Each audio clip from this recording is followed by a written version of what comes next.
வணக்கம் மக்களே, நீங்க பாரு கேட்குறது மொக்க கம்பெனி. நாங்கள் ஹோஸ்ட் இந்த பார்த்துக்கான இன்ட்ரெஸ்டிங்கான சூப்பர் நியூஸ் வந்து பார்க்க போகிறோம். சூப்பர்மேனோட சக்ஸஸ் தக்காளி இந்த பக்கம் மார்வல் தூங்க உள்ள போலங்க அப்டேட் ஆகி கொட்டி வச்சிருக்காங்க. மொத்தமாக பார்த்துடலாம். மொதல் விஷயம், இந்த வாரம் நம்ம ஃபேண்டாஸ்டிக் ஃபோர் ரிலீஸ் ஆக போகுது. ஆனால் அந்த படத்தை பற்றி எவனுமே பேச மாட்டேங்கிறான்னு சொல்லி மொத்த படத்தையுமே கட் பண்ணி டீசர் அண்ட் ட்ரெய்லர்ஸாக ரிலீஸ் பண்ணிட்டு இருக்காருங்க. இல்லை, இதுக்கு மேலே நாங்கள் எதுக்கு தேட்டருக்கு போகணும்னு கேட்குறேன். எனக்கு புரியலங்க, சத்தியமாக புரியல. இவனுங்க இந்த ரிலீஸ் பண்ண டீசர்ஸ் அண்ட் ட்ரெய்லர்ஸை கிரானாலஜிக்கல் ஆர்டர்லாம் அரேஞ்ச் பண்ணி ஒரு படமாக பார்த்துட்டு போயிடலாம் யூடியூப்ல. இல்லை கொஞ்சம் வெயிட் பண்ணுங்க, இந்த வாரத்தில் என்ன அதிகமான ட்ரெய்லர்ஸ் அண்ட் டீசர்ஸ் கொடுப்பானுங்க. எல்லாத்தையுமே ரிவீல் பண்ணிட்டு இருக்கீங்களா? அண்ட் மிக முக்கியமான இந்த படத்தில் நம்ம ஜான் மால்கோவிச் வரதா இருந்துச்சு. வெரி ஃபர்ஸ்ட் ட்ரெய்லர்ல அவர் கேரக்டர் நீங்க பார்த்திருப்பீங்க. ரெட் கோஸ்டா வரதா இருந்துச்சு.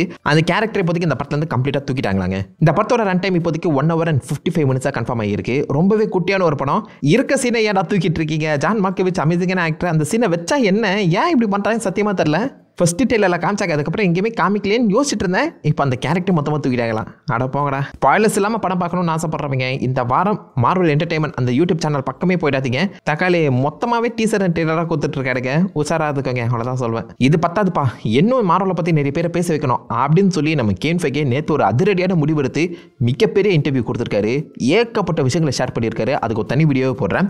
பேசிக்கான சில பாயிண்ட்ஸை மட்டும் பார்த்துருவோம். ரீபூட், எஸ், நம்ம எதிர்பார்த்த மாதிரி சீக்ரெட் வார்ஸ் வந்து பார்த்தீங்கன்னா இந்த மொத்த மார்வலையுமே ரீபூட் பண்ண போதுங்கிறத அஃபிஷியலாக கன்ஃபார்ம் பண்ணியிருக்காரு. அது மட்டும் இல்லாமல் நிறைய சிங்குலர் டைம் லைன்ஸுமே ரீபூட் பண்ணுங்கிறதுமே சொல்லியிருக்காரு. சிங்குலர் டைம் லைன்ஸ்னா முக்கியமான சில கேரக்டர்ஸ் லைக் நம்ம அயன் மேன், கேப்டன் அமெரிக்கா இவங்களுடைய கதையை கம்ப்ளீட்டாக ரீபூட் பண்ணி விட்டுரும், ரீசெட் பண்ணிடும் அப்படின்னு சொல்லியிருக்காப்ல. Iron Man and Captain America ரெண்டு பேருமே ரீகாஸ்ட் ஆகிறதுக்கான வாய்ப்புகள் இருக்கு. அந்த தைரியம் உங்களுக்கு இருக்கான்னு சொல்லி இன்டர்வியூவர் கேட்கும்போது, இப்போ லேட்டஸ்டாக சூப்பர்மேன் ரீகாஸ்ட் பண்ணலையா, ஜேம்ஸ் பாண்ட் ரீகாஸ்டாக போறாரு. அதே மாதிரி இந்த மாதிரி ரீகாஸ்ட் எல்லாமே இன்னெவிட்டபிள், நடக்கும், நடந்தே ஆகும் அப்படிங்கிற மாதிரி மென்ஷன் பண்ணியிருக்காப்ல மனுஷன். சூப்பர்மேன் ரீகாஸ்ட்டுக்கே பசங்க கதறிட்டு இருக்காங்க.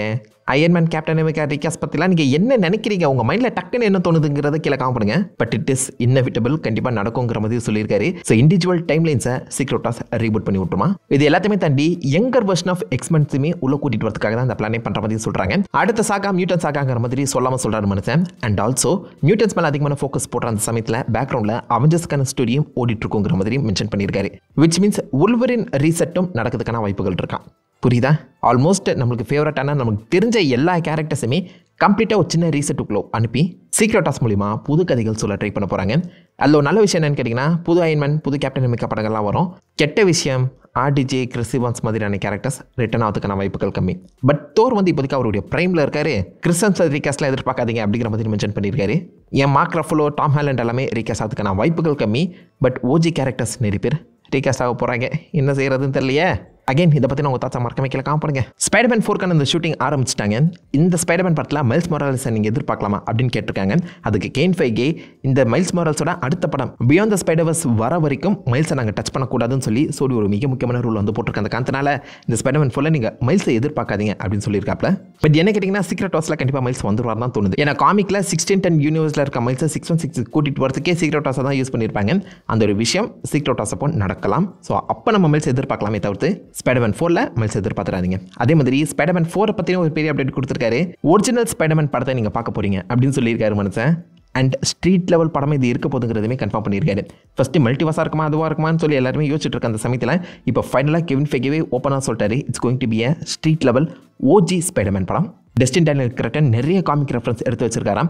அவருடைய வீட்டு சவத்தில் ஏகப்பட்ட ஸ்பைடர்மேன் போஸ்டர்ஸாக ஒட்டி வச்சிருக்காராம். அந்த காமிக் போஸ்டர்ஸை அப்படியே அக்யூரேட்டாக அந்த படத்தில் ரீக்ரியேட் பண்ணவும் try பண்ணுறாராம்.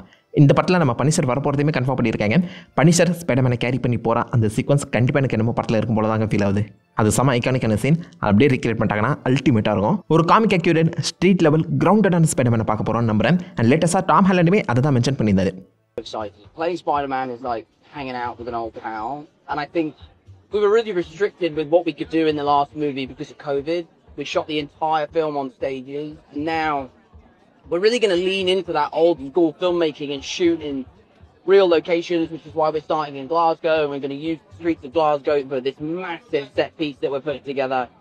So it's going to feel like making Spider-Man 1 again. You know, it's been such a long time since I've done it. It's going to feel like a breath of fresh air, and I think the fans are going to be over. Spiderman 1 மாதிரி இந்த படம் இருக்க போதுன்னு, ஐ மீன் ரொம்ப கிரவுண்டடான முறைக்கு ஒரு இன்ட்ரெஸ்டிங்கான அக்யூரேட்டான Spiderman ஆரிஜினாக நம்ம பார்க்க போகிறோம்.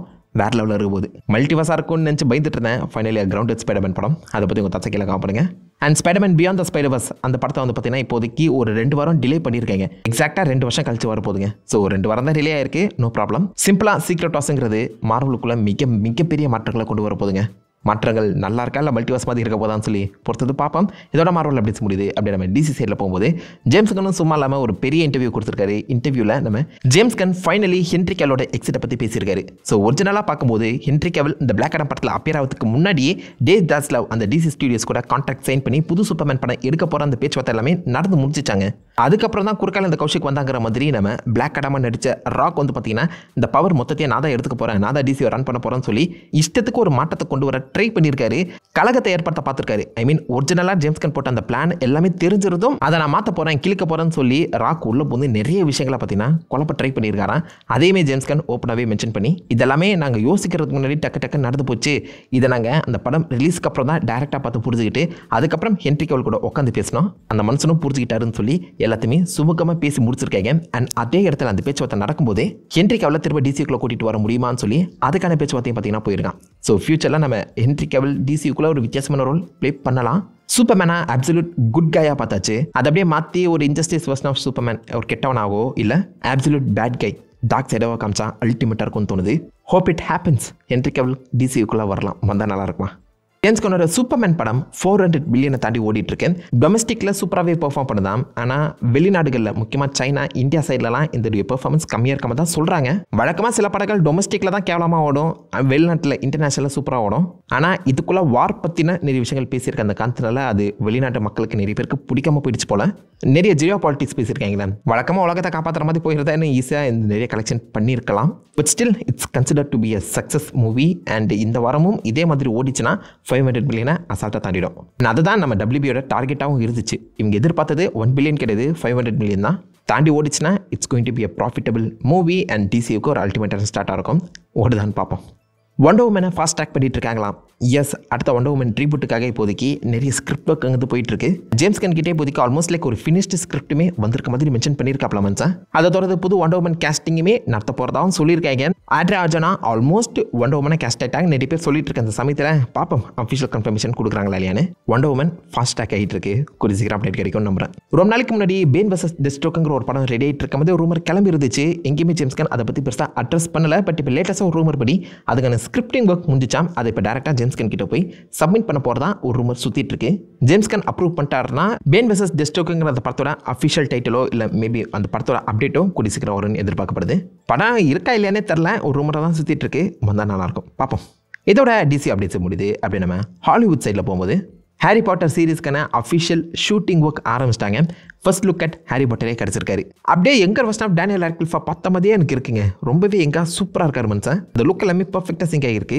முடிய மட்டும் படியாக இருந்தால் இன்னும் நல்லாயிருக்கும். மற்றபடி லுக்கு அல்டிமேட்டாக இருக்குது. கிரிஃபிட் அந்த சூட் எல்லாத்தையுமே கொஞ்சம் டார்க்காக கொடுத்துருக்காங்க. ஸோ ஃபஸ்ட்டு படத்தில் நீங்கள் பார்த்தீங்கன்னா இவ்வளோ டார்க்காலாம் இருக்காது, கிரே ஷேட் தான் இருக்கும். பட் இங்கே கொஞ்சம் டார்க்காக ப்ரெசென்ட் பண்ணியிருக்காங்க. இந்த மொத்த சீரிஸோட டோன் என்ன மாதிரி இருக்க போதுன்னு தெரியல. குழந்தைகளுக்காக கொடுக்க போகிற சொல்லி கலர்ஃபுல்லாக எடுத்திங்கன்னா கொய்யால கொன்றுவாண்டா. பழைய ஹாரி பாட்டர் ஸ்டைலே எடுங்க, இல்லை அதை விட டார்க்காக இருந்தாலும் பரவாயில்ல. ஆனால் குழந்தைங்களுக்காக எடுக்கிறேன்னு சொல்லி கிரிஞ்சு பண்ணிங்க விருப்பாயிடும். நிறைய செட்லிக்கும் நடந்திருக்கு. அதை போட்டால் காப்பிரைட் அடிக்கிறாங்களா. பட் நல்லா இருக்குது, அந்த லுக் எல்லாமே நல்லா இருக்குது. ஹெர்மைனி ரானுக்கு மட்டும் வரல, வந்தால் பார்ப்போம். டைக்கா ஓட்டிட்டு ரொம்ப நாளாக எடுக்க ட்ரை பண்ணிட்டு இருந்த அக்கிரா படம் ட்ராப் பண்ணதை தொடர்ந்து அந்த மனுஷன் இப்போதைக்கு ஜட்ஜ் ட்ரெட் படத்தோட கமிட் ஆகிருக்காரு.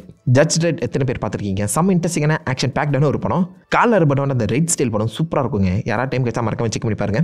சில்வஸ்டர் ஸ்டார் தான் ஃபர்ஸ்ட் ஜட்ஜ் ட்ரெட்டாக வந்துருப்பாரு, நல்லாயிருக்கும். இப்போ இந்த ஜட்ஜ் ட்ரெட்டை ரீபூட் பண்ண போகிறாங்க. டைக்கா ஓட்டிட்டு எடுக்கிற மாதிரி தெரியுது. ஆனால் ஜட்ஜ் ட்ரெட் வந்து பார்த்தீங்கன்னா கொஞ்சம் சீரியஸாக நடக்கக்கூடிய படம் தான். டைக்கா காமெடி எல்லாத்தையுமே கலந்து எடுப்பாரு. எப்படி சிங்க் ஆக போகுதுன்னு தெரியலையே. Thor 4 மாதிரி சொதப்பாமல் எடுப்பா, அதுவே போதும். லெஜெண்ட் ஆஃப் ஜெல்டாக்கான லைவ் ஆக்ஷன் ஒர்க் போயிட்டு இருக்கு, எல்லாருக்குமே தெரிஞ்சிருக்கும். அந்த படம் ரெடி ஆகிட்டு இருக்க அந்த சமயத்தில் யார் லிங்கன் ஜெல்டாவாக நடிக்க போகிறாங்கன்னு சொல்லி அஃபிஷியலாகவே கன்ஃபார்ம் பண்ணிட்டாங்க. ப்ரோ பேகன்சன் ஜெல்டாவாகவும் பெஞ்சமின் இவன் லிங்காகவும் வர போகிறாரு. இது பாசிபிளி படத்தில் வர போகிற அஃபிஷியல் லுக்காக தான் இருக்கணும்னு நினைக்கிறேன். பர்ஃபெக்டாக சிங்க் ஆகிற மாதிரி தான் எனக்கு தோணுது. Looking good. பட் நிறைய பேர் டாம் ஹாலண்ட் எதிர்பார்த்துட்டு இருந்திருப்பீங்க. லிங்கா காசு இல்லைப்பா, அந்த மனுஷனுக்கு அதிகமான காசு கொடுக்கணும். அந்த ஒரு காரணத்தினால கொஞ்சம் கம்மி பட்ஜெட்டில் டிவி ஆக்டர்ஸே இறக்கியிருக்காங்க. புது கேரக்டர்ஸ் தான். படம் நல்லா தான் ஓகே தானப்பா, அப்புறம் என்ன. ஃபைனலி அசாசின்ஸ் கிரீட் நெட்ஃப்ளிக்ஸோட ஸ்கிரிப்டிங் ஒர்க் முடிஞ்சு இப்போதைக்கு ஷோ ரன்னர்ஸாக ஹையர் பண்ணியிருக்காங்க. எப்போ ஒரு 4 வருஷத்துக்கு முன்னாடி சொன்னாங்க அசாசின்ஸ் கிரீட் நெட்ஃப்ளிக்ஸோட ஒன்றா சேர்ந்து ஒரு படம் வரப்போகுது இல்லைனா ஒரு சீரிஸ் வரப்போகுதுன்னு. இப்போ ஃபைனலி அதுக்கான ஸ்கிரிப்டிங் ஒர்க் முடிஞ்சு ஷோ ரன்னர்ஸ் கேஸ் பண்ணப்பட்டிருக்காங்க. விச் மீன்ஸ் கூடி சீக்கிரம் நம்ம அசாசின்ஸ் கிரீட் நெட்ஃப்ளிக்ஸ் சீரிஸை லைவ் ஆக்ஷனாக பார்க்க தான் போகிறோம். பர்ஃபெக்டான கதைங்க, ஒழுங்காக எடுத்தானா அல்டிமேட் ஹிட் ஆகும் அசாசின்ஸ் கிரீட். அதுக்கான ஃபேன் பேஸும் இருக்குது, பார்க்கலாம் நாங்கள் இருக்கோம். ஆனால் உருப்படியாக எடுக்கிறா யூபிசாஃப்ட் பேச்சை மட்டும் கேட்காத, அவ்வளோதான் நான் சொல்லுவேன். அந்த பேப்பரில் இருக்க எல்லா பாலிடிக்ஸையும் திணிக்க ட்ரை பண்ணுவான், அதை மட்டும் தாண்டி எப்படியாவது எழுதிட்டீங்க ஜெயிச்சிருவீங்களா. புது அசாசின் வர போகிறாரா இல்லை பழைய அசாசின்ஸை யாராவது அடாப்ட் பண்ண போகிறாங்களான்னு தெரியல, பார்க்கலாம் ஏதாவது அப்டேட் கொடுக்குறாங்களா இல்லையான்னு. அதை தொடர்ந்து இந்த வாரம் ரிலீஸ் ஆன ட்ரெய்லர்ஸ் படி பார்க்கும்போது மோர்டல் காம்பேட் 2க்கான அஃபிஷியல் ட்ரெய்லர் ரிலீஸ் பண்ணியிருக்காங்க. ட்ரெய்லருக்குள்ளே இருக்க எல்லாருமே அள்ளி போட்டு கொண்டு வந்திருக்காங்க. ஐ மீன் இந்த முறை தான் உண்மையான டோர்னமெண்ட்டே நடக்கும்போது காலர்பன் அஸ் ஜானி கேஜ் எனக்கு தெரிஞ்ச ஆல்மோஸ்ட் 80% பர்ஃபெக்டாக இருக்காரு. லைட்டாக வயசான மாதிரி தெரியுது, மற்றபடி ஆட்டிடியூட் அவருடைய பெர்ஃபார்மன்ஸ் ஆக்ஷன் எல்லாமே அல்டிமேட்டுங்க. படத்தோட அந்த ஸ்டைலாக பார்க்கும்போது கொஞ்சம் கம்மி பட்ஜெட்டில் எடுத்துருக்க அந்த ஃபீல் வரும். பட் எனக்கு மோர்டல் காம்பேட் லோர் ரொம்பவே பிடிக்கும். இந்த லோரை அப்படியே பர்ஃபெக்டாக அடாப்ட் பண்ணி ஒரு நல்ல இன்ட்ரெஸ்டிங்கான கதையை கொடுத்தாங்கன்னா சூப்பராக ரீச் ஆகும். ஜானி கேஜ் பாயிண்ட் ஆஃப் வியூவில் தான் கதையை நடக்க போதான். ட்ரெய்லர் சூப்பராக இருக்குது, பிரைட் ஒன் சேனலில் போட்டிருக்கோம், செக் பண்ணி பாருங்கள். அண்ட் ஃபைனலி பிக்சாரோட ஹாப்பர்ஸ் படத்துக்கான ஃபர்ஸ்ட் லுக் ட்ரெய்லர் ரிலீஸ் ஆயிருக்கு. எக்ஸாக்டாக அவதார் பட கதை தான். அவதாரில் நாவியா எப்படி நம்ம ஹீரோ இந்த பக்கம் மக்களுக்கு ஹெல்ப் பண்ண போவாரோ அதே மாதிரி இந்த பக்கம் ஒரு பீவருக்கு தமிழில் என்ன ஏதோ ஒன்று பீவராக இந்த பக்கம் வனவிலங்குகளுக்கு ஹெல்ப் பண்ணுறதுக்காக ஒரு பொண்ணு ட்ரை பண்ணுறான். அதான் பேசிக் கதை.